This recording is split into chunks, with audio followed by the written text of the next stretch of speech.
الله الحمد لله رب العالمين والعاقبة للمتقين والصلاة والسلام على سيد المرسلين وعلى آله وصحبه وأهل بيته أجمعين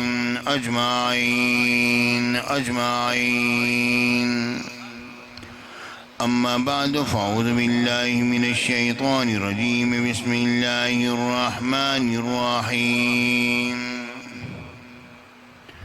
إنما يخشى الله من عباده العلماء صدق الله العظيم وصدق رسوله النبي الكريم الأمين وإن الله تعالى عز وجل قال في شان حبيبه مخبرا وآميرا إن الله وملائكته يصلون على النبي يا أيها الذين آمنوا صلوا عليه وسلموا تسليما اللهم صل على سيدنا مولانا محمد المصطفى بديع العطاء وبحر الوفاء بديع الجمال وبحر الشفاء سيدنا أبي الزهراء وآله وبارك وسلم. محترم حضرات، سامعین کرام، حاضرین محفل، پیارے ساتھیوں، دوستوں، بزرگوں، پیارے پیارے بچوں، پیارے بھائیوں، عزیز بیٹیوں، بہنوں، ماؤں، السلام علیکم ورحمۃ اللہ وبرکاتہ. اللہ رب العالمین آپ لوگوں کو زندہ سلامت رکھے اور خوش اور آباد. پیارے ساتھیوں، الحمدللہ مراکز بنائے ہوئے ایک عرصہ بیت گیا. اب ان مراکز کی تعمیر و ترقی کے لیے کچھ تھوڑی تیزی آنے لگی کہ مراکز ذرا تیزی سے کام کریں. مجھے اچھی طرح یاد ہے جب دہشت گردی کا دورہ شروع ہوا تو یہاں کی انتظامیہ نے ہمیں کہا، مجھ تک اطلاع پہنچی کہ آدمی صاحب اپنے مدارس کی دیواریں بلند کیجیے، دہشت گردی بڑی تیزی سے ہو رہی ہے، جبکہ جگہ جگہ بم پھٹ رہے تھے اور معاملات خراب تھے. چونکہ کئی مراکز ہوتے ہیں، کام کرنا ہوتا ہے، اس وقت بڑی مشکلوں سے ہم نے اس کی چہار دیواری کو بلند کرایا اور اللہ تعالیٰ کے فضل و کرم سے ہمارے مراکز کام کر رہے ہیں. پیارے ساتھیوں، دو چیزیں ہوتی ہیں، ایک ہوتی ہے عمارت اور ایک ہوتی ہے تعلیم.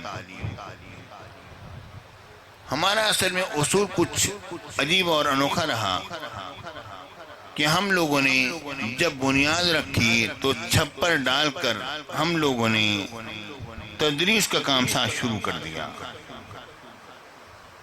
یہ نہ ہوا کہ ہم پہلے عمارتیں بناتے اور بعد میں ہم وہاں پر تدریس کا کام کرتے. ہم نے یوں نہ کیا. تو اس میں دو بڑی ذمہ داریاں ہمارے اوپر آنے لگیں. ایک ذمہ داری یہ کہ جو تدریس کے اخراجات ہیں، جو مدرسین کو تنخواہیں دینی ہیں، جو بچوں کے راشن کا انتظام کرنا ہے، اسے بھی پورا کرنا تھا اور اس کے علاوہ اس عمارت کو بھی کمپلیٹ کرنا تھا اور بنانا تھا. الحمدللہ یہ مسجد جو ہے، اللہ کا شکر ہے، بہت بڑی مسجد تعمیر ہو گئی. اس کے بنانے میں ہمیں جتنی محنت کرنی پڑی میرا اللہ جانتا ہے. پیارے ساتھیوں، دونوں طرف اکٹھے ہو کر چلنا بڑا مشکل ہوتا ہے. اگر صرف مدرسے کو چلانے کی بات ہو تو آسان ہوتا ہے، صرف اگر بنانے کی بات ہو وہ بھی آسان ہوتا ہے، مگر ایک ہی مدرسے کو بنانا بھی ہو اور چلانا بھی ہو، دونوں کام ہو جائیں، دو ذمہ داریاں ہو جائیں تو یہ بہت بڑا خرچہ ہو جاتا ہے. اور جس کے جگہ جگہ پر مراکز ہوں اور جگہ جگہ پر کام کر رہا ہو اس کے لیے یقیناً ایک امتحان ہوتا ہے. لیکن میں یہ سمجھتا ہوں جس طرح کہ آج میں اپنے جامعہ انوار میں بیٹھا ہوا تھا تو ایک شخص نے کہا دعا کریں کہ کوئی پریشانی نہ رہے اور سکون آ جائے. میں نے کہا اگر آپ کو سکون آ جائے اور پریشانی نہ رہے تو زندگی کا مزہ ختم ہو جائے گا. زندگی کا مزہ اسی میں ہے کہ انسان جو ہے دین کی خاطر پریشانیوں میں کھوئے، پریشانیاں اٹھائے اور پھر دین کے اندر قدم آگے بڑھائے.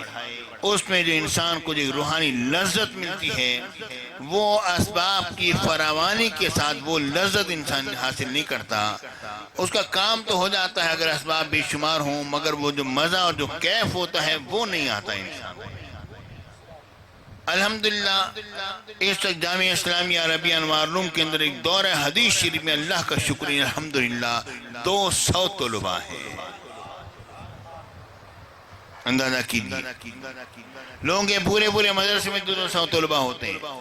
آج صرف جامعہ اسلامیہ عربیہ انوار روم کے ایک قلعہ دورہ حدیث شریف میں 200 طلباء پڑھتے ہیں. ہم لوگ اپنے دارالحدیث شریف میں نہیں پڑھا سکتے، وہ چھوٹا ہے. ہم لوگ الحمدللہ پچھلے سال بھی اسی طرح ہوا، اب بھی اسی طرح کہ ہم لوگوں نے جامعہ کی جو جامع مسجد ہے، بڑی مسجد ہے، اس کا جو بڑا برآمدہ ہے اس میں ہم نے پڑھانا شروع کیا. اب معاملہ یہ ہے کہ وہاں پر چونکہ گرمی کی شدت ہونے لگی، ہم نے کولروں کا انتظام کیا تو اس کی آواز کے اندر چونکہ 4 سپیکر بھی لگے ہوئے ہیں پھر بھی کولروں کی آواز ایسی ہوتی ہے کہ آواز سمجھ میں نہیں آتی. تو جامعہ کے اندر ہم لوگوں نے ترپال کے ساتھ وہ کھینچنے والا وہ شامیانہ جو ہے وہ لگانا شروع کیا. اور اب اس کا کام شروع ہے کہ جب صحن کے اندر سایہ ہوگا تو برآمدے کے اندر خود بخود ٹھنڈک ہو جائے گی پردے لٹکانے سے. تو پیارے ساتھیوں، اے سنیو، ہمارا ہر جگہ کام اسی انداز میں چل رہا ہے، لیکن اس میں مزہ بڑا آتا ہے، کیف بڑا آتا ہے جبکہ میں حدیث شریف کا سبق پڑھا رہا ہوتا ہوں اور میں پسینے ہوا بیٹھا ہوتا ہوں اور واللہ کہتا ہوں یہاں سے پسینہ ٹپک ٹپک کے یہاں سے نیچے گر رہا ہوتا ہے اور میں خدا کا شکر ادا کرتا ہوں یا اللہ تو نے اس کیفیت میں بھی مجھ سے دین کی خدمت لی. یہ تیرا احسان ہے اور یہ تیرا کرم ہے. پیارے ساتھیوں، ہماری عمارت بھی اللہ کا شکر الحمدللہ اس وقت دیو ہے کر عمارت تیار ہو رہی ہے اور انشاءاللہ آگے بھی کام جاری و ساری ہے. کوٹ خلیفہ کی عمارت بھی جا کے دیکھیں الحمدللہ، اور ہمارے اور ادارے بھی جا کے دیکھیں، خوب سے خوب تر بن رہے ہیں الحمدللہ. اب رواں دواں ہے کام، اور ہماری جو یونیورسٹی جو تیار ہو رہی ہے اس کے اندر بڑی تیزی سے کام ہو رہا ہے اور جو جا کے دیکھتا ہے وہ حیرت زدہ رہ جاتا ہے اور انگوش پر دندہ رہ جاتا ہے.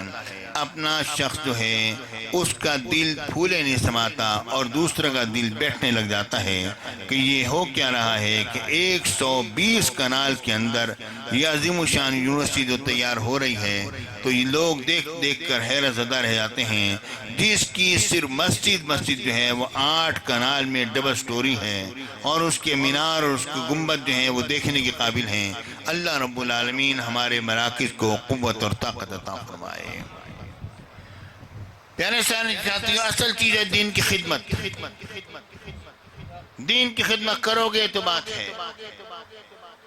بعض لوگوں کے پاس علم بہت ہوتا ہے مگر دین کی خدمت نہیں ہوتی، بعض لوگوں کے پاس علم نہیں ہوتا مگر دین کی خدمت ہوتی ہے. لیکن الحمدللہ آپ کے شیخ غزالی زماں کو یہ اللہ رب العالمین نے ان پر یہ احسان و کرم فرمایا کہ ان کی اولاد کو اللہ رب العالمین نے علم بھی عطا فرمایا جو جتنا اس نے دیا، اور اس نے دین کی خدمت بھی لی جتنے کی اس نے لی. دونوں کام اکٹھے ان سے ہو رہے ہیں. اللہ رب العالمین اس کو قبول و منظور فرمائے اور اللہ رب العالمین ہم سب پر رحمت نازل فرمائے. پیارے ساتھیوں، علم ایک ایسی چیز ہے جو کہ انسان کو امتیازی حیثیت عطا کر دیتی ہے.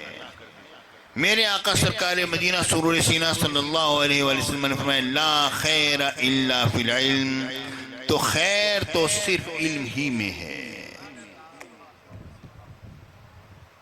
آپ دیکھیے اور غور کیجیے، علم کی ایک بات پیش کرتا ہوں. جو لوگ شکار کھیلتے ہیں جانوروں کے ذریعے سے، کتوں کے ذریعے سے شکار کھیلتے ہیں، چلتے ہیں، لے گئے جناب ہرن کے پیچھے کتا چھوڑ دیا اور شکار کر لیا، ہوتا نہیں ہوتا، اس طرح ہوتا ہے۔ تو کتے دو قسم کے ہوتے ہیں، ایک کتا وہ ہوتا ہے جو سکھایا ہوا ہوتا ہے، وہ جب جا کے حملہ کرتا ہے کسی ہرن پر، کسی خرگوش پر، اسے وہ اپنے دانتوں سے مار تو دیتا ہے مگر خود کھاتا نہیں ہے۔ اور وہ کتا جو سکھایا ہوا نہیں ہوتا، اس کو جب چھوڑا جاتا ہے تو وہ مار بھی دیتا ہے، کچھ نہ کچھ خود کھا بھی لیتا ہے۔ جس کتے نے خود بھی کھا لیا وہ اس کا جو شکار جو ہے وہ حرام ہے۔ جو کتا سکھایا ہوا ہے اس کو کہتے ہیں الکلب المعلم، تعلیم دیا ہوا کتا۔ ہماری اصطلاح میں، ہماری حدیثوں میں ذکر آتا ہے الکلب المعلم، وہ کتا جو کہ سکھایا ہوا ہے، جس کو علم دیا گیا ہے، جس کو کہ بتایا گیا ہے، سدھایا گیا ہے۔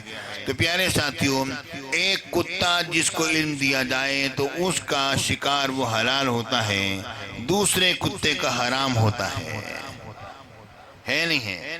تو کتے کو بھی اگر جتنا علم حاصل کر سکتے ہو اتنا اگر دیا گیا تو پیارے ساتھیوں وہ باقی کتوں میں امتیازی حیثیت اس کی ہو جاتی ہے۔ تو انسان ہے۔ میرے آقا نے فرمایا لا خیر الا فی العلم، کہ خیر تو صرف علم ہی میں ہے۔ اور جو شخص قرآن پڑھتا ہو، سبحان اللہ، قرآن مجید، سبحان اللہ، پیارے بھی قرآن تو ایک ایسا اللہ کا کلام ہے جو کہ زبان پر جب جاری ہوتا ہے اور انسان اگر اس کو توجہ سے پڑھے، بشرطے کہ اس کے اندر ذرا انسان یہ خیال کرے کہ یہ وہ کلام ہے جو میرے رب کی طرف سے نازل ہوا ہے، تو انسان کا دل بھی روشن ہوتا ہے، اس کی زبان بھی روشن ہوتی ہے۔ لیکن ہم لوگ اس طرح قرآن پڑھتے نہیں۔ کاش کہ ہمیں قرآن پڑھنا صحیح طور پر آ جائے۔ جس کو قرآن صحیح طور پر پڑھنا آ گیا تو شخص آیا، حضور میرے پاس بیٹی کی شادی کے لیے کوئی چیز نہیں، فرمایا مٹی کا ڈھیرا لے آؤ۔ مٹی کا ڈھیرا لے کر آیا، 3 مرتبہ میرے اور آپ کے فرید نے قل اللہ پڑھی اور دم کر دی، وہ سونے کا بن گیا۔ پیارے بھائیوں، جب اس نے وہی قل اللہ بار بار پڑھ کے دم کی تو وہ مٹی سونا تو سونا، لوہا بھی نہ بنی۔ تو ہوا کیا، جب بابا فرید کی باری میں حاضر ہوا، حضور اندر کچھ اور پڑھا تھا اور اوپر سے قل اللہ پڑھ کے سنائی تھی۔ فرمایا قل اللہ تو وہی تھی مگر فرید کی زبان کہاں سے لے کر آئے۔ پیارے بھائیوں، بات اصل میں یہ ہے کہ سونے کا کشتہ ہر ایک کو فائدہ نہیں دیتا۔ جو بیمار ہے اسے سونے کا کشتہ جو ہے وہ فائدہ وہ نہیں دے گا، جو صحت مند ہوگا اس کو سونے کا کشتہ فائدہ دے گا۔ تو قل اللہ شریف نے جو فائدہ بابا فرید کی زبان پاک سے جو ہمیں جو دیا وہ دوسرے کی زبان سے نہیں دے گا۔ ہمیں چاہیے ہم اپنے باطن کو مصفح کریں اور مزین کریں۔ اب یہاں پر ہم لوگوں نے الحمدللہ یہ اس میں بھی انعقاد کیا، اس میں کسی قسم کی کوئی تصنع نہیں، کوئی بناوٹ نہیں، اس لیے کیونکہ ہمارا مرکز ہے، یہاں پر ذکر ہونا چاہیے، یہاں پر درس قرآن کی محفل ہونی چاہیے۔ اس بنا پر ہم نے یہ سلسلہ شروع کیا۔ میرے تمام مراکز میں انشاءاللہ ایسا ہو رہا ہے۔ یہ معاملہ اس لیے کیوں ہو رہا ہے؟ اس لیے ہو رہا ہے کیونکہ ہونا چاہیے، ہمارے مراکز آباد ہونے چاہیے۔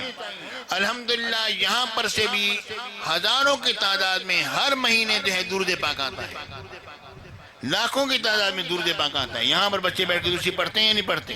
آپ نے دیکھا نہیں دیکھا نا آپ لوگوں نے، بچے بیٹھ کے پڑھتے ہیں۔ جو یہاں پر آتے ہیں وہ دیکھتے ہیں کہ یہاں پر بچے بیٹھے ہوتے ہیں اور درود پاک پڑھ رہے ہوتے ہیں، یہاں پر دعا پڑھ رہے ہوتے ہیں، قرآن پاک بھی پڑھتے ہیں، قرآن پاک بھی سبق بھی پڑھتے ہیں تو درود پاک بھی پڑھتے ہیں۔ یہاں پر ایک روحانی تربیت کا بھی ہم نے انتظام کیا جو کہ درود پاک کی صورت میں تھا۔ اب ہم نے یہ سوچا کہ درود پاک تو صرف وہ بچے ہیں جو یہاں پر رہتے ہیں تو پڑھتے ہیں، اور ایک ہفتے کے اندر ان کی طرف سے مجھے تقریباً 50 ہزار 60 ہزار 1 لاکھ مرتبہ درود پاک مجھے ایک ادارے سے پہنچتا ہے، اور وہاں پر میں اعلان کرتا ہوں کہ جامعۃ السعید کی طرف سے اتنے لاکھ مرتبہ درود پاک آیا۔ اعلان ہوتا ہے نہیں ہوتا؟ ٹھیک ہے نا؟ تو وہاں پر جامعۃ السعید کا ذکر من جملہ طبع کر کے اور میں بیان کر دیتا ہوں۔ ہر ایک جامعۃ السعید کا میں نام نہیں لے سکتا، بہت سارے جامعۃ السعید ہیں۔ 8 لاکھ آیا، پھر 10 لاکھ آیا، 6 لاکھ آیا، تمام بیان کرتا ہوں پیارے ساتھیوں۔ آپ ذرا غور کیجئے، یہ ایک روحانی تربیت ہے طلباء کی کہ جب وہ درود آپ پڑھیں گے، اور درود ایک ایسا وظیفہ ہے جس کا فائدہ ہوتا ہی ہوتا ہے۔ اور جس نے درود پاک کا التزام کیا تو اس کی برکات انسان کے نسل میں جاری ہو جاتا ہے۔ درود پاک ایک ایسی چیز ہے جس کا فائدہ انسان کے نسلوں میں جاری ہو جاتا ہے۔ کوئی اور وظیفہ ایسا نہیں جس کا فائدہ نسلوں میں جاری نہیں ہے پہلے ساتھ۔ ہاں، درود پاک واحد وظیفہ ایسا ہے جس کا فائدہ نسلوں میں جاری ہوتا ہے۔ یہ حضور علیہ السلام پر درود پاک ہے۔ اور الحمدللہ ہم نے کیا کہا، ہم نے یہ سوچا کہ یہاں پر ہمارا ایک انتظام ہونا چاہیے جو کہ عام لوگ بھی اس میں شامل ہوں، تو اس کے لیے ہم نے کہا ایک تھوڑا سا درس قرآن کا سلسلہ ہو جائے۔ ابھی تو آتے ابتدا ہے نا، اس لیے میں نے سے تعارف کرایا، میں نے سے بات کہی۔ انشاءاللہ اگلی مرتبہ سے انشاءاللہ درس قرآن انشاءاللہ اپنے پورے ذوق و شوق کے ساتھ ہوگا انشاءاللہ آپ بے فکر رہیں۔ لیکن پیارے بھائیوں، مجھے ایک پہلی مرتبہ مجھے کچھ بتانا تو تھا نا آپ لوگوں کو، مجھے خود اپنی زبان سے بھی بیان کرنا تھا۔ تو الحمدللہ یہ درس قرآن ہوا کرے گا ہر مہینے، ہر 1.5 مہینے کے بعد ایک مرتبہ انشاءاللہ میں ضرور وقت دوں گا اس علاقے کو، اور وہاں پر درس قرآن ہوگا اور آپ لوگ یہاں پر درس قرآن میں شامل ہوں گے۔ اور اس کے بعد مغرب کی نماز ہوا ہوگی، مغرب کی نماز سے پہلے درس قرآن، پھر بعد میں مغرب کی نماز، اور مغرب کی نماز کے بعد محفل ذکر ہوتی ہے تھوڑی دیر کے لیے، ذکر کرنے کے بعد پھر جناب علی پھر لنگر شریف ہوگا، اور لنگر شریف ہونے کے بعد پھر لوگوں سے میری ملاقات ہوگی، لوگ مصافحہ کرتے نکلتے چلے جائیں گے، اور جو بھی جتنا وقت بھی لگے گا میں لگاؤں گا یہاں پر انشاءاللہ، اور اس کے دعا کرتے لوگوں کو انشاءاللہ فارغ کر کے پھر میں بھی اپنے گھر کو اور آپ بھی اپنے گھروں کو، اور میں یہاں پر درس قرآن کے موقع پر اور اس محفل کے موقع پر میری خواہش یہ ہوگی کہ اس موقع پر میں لوگوں کے گھروں میں نہ جاؤں تاکہ میں یہاں پر سب تسلی سے ملوں۔ ہاں، آپ نے اگر یہاں کے علاقے کے لیے پروگرام رکھنا ہے تو وہ اس سے ہٹ کے رکھیں گے، اس میں یہ پروگرام نہیں ہوگا، کیونکہ میں آرام سے آؤں، تسلی سے آؤں، میں ظہر کے وقت آؤں، ظہر سے پہلے آؤں، اور شام تک لوگوں کے گھروں میں دعا کرنی ہے، جو بھی لوگ چاہتے ہیں وہ معاملہ، وہ ایک الگ معاملہ، اس کو الگ طور پر کریں گے۔ یہاں پر یہ جو معاملہ ہوگا اس کو ہم یہیں تک رکھیں گے کہ جس طرح کی کوٹ خلیفہ میں بھی میں گیا تو وہاں پر الحمدللہ لوگوں سے ملاقات بھی کی، آخر تک عشاء کی نماز پڑھانے کے بعد پھر میں روانہ ہوا تھا۔ پیارے ساتھیوں، رب کی بارگاہ میں دعا کرتا ہوں آپ لوگوں کے لیے، اللہ تعالیٰ آپ کو آباد شاد رکھے۔ اور سنیو اے پیارے ساتھیوں، آپ ہمارے ساتھ مل جاؤ اور دین کی خدمت میں لگ جاؤ، اور جس کو اللہ کے نام پر دینے کا مزہ آ جائے وہ دیے بغیر پھر رہ نہیں سکتا۔ ہمارا ایک مرکز ہے جو کہ خیرپور سعادات میں بن رہا ہے، 28 کنال کے اندر مرکز بن رہا ہے پیارے ساتھ، 28 کنال کے اندر۔ تو کل وہاں پر مولانا ہمارے حافظ رفیق صاحب آئے، اس بندے نے بڑی محنت کی، کہنے شٹرنگ کے پیسے جو ہیں وہ 2.5 لاکھ روپے مجھے چاہیے، فوری تبادلہ کریں۔ وہ اسی طرح حکم چلاتا ہے میرے اوپر، اس کی عادت ہے۔ میں نے کہا بابا تو یہ پیسے لے اور تو جا، میرے جان چھوڑ، اس کو ادا کی اور پھر میں اپنے کام سے نکلا۔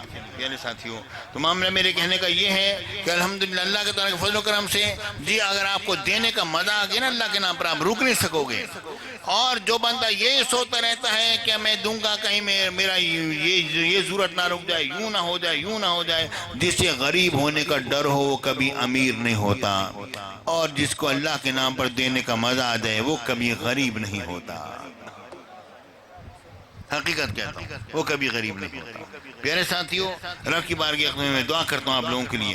اب یہ ہے آج ہم نے ایک تمہید باندھی ہے، صرف اگلی مرتبہ آپ مہربانی فرمائیں گے، اپنے ساتھ اور لوگوں کو بھی لے کر آئیں گے، ٹھیک ہے نا، اور لوگوں کو بھی لے کر آئیں گے، اور یہاں پر انشاءاللہ ذکر کی محفل ہوگی۔ ابھی ہم لوگ مغربی نماز پڑھیں گے، مغربی نماز کے بعد پھر ذکر کریں گے، اور ذکر کرنے کے بعد پھر یہاں پر لنگر بھی ہوگا۔ سب کو حضور غوث پاک کی خیرات ہے، چل رہی ہے، یہ تو حضور غوث اعظم کی خیرات 8 سے 900 سال پرانی چلنے شروع ہوئی، ابھی تک تو ختم نہیں ہوئی، تو آگے بھی ختم نہیں ہوتی۔ پیارے ساتھ،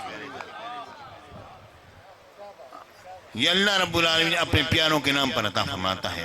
میرے آقا حضور علیہ السلام نے فرمایا کہ اللہ رب العالمین جو ہے عطا فرماتا ہے رزق کس طرح۔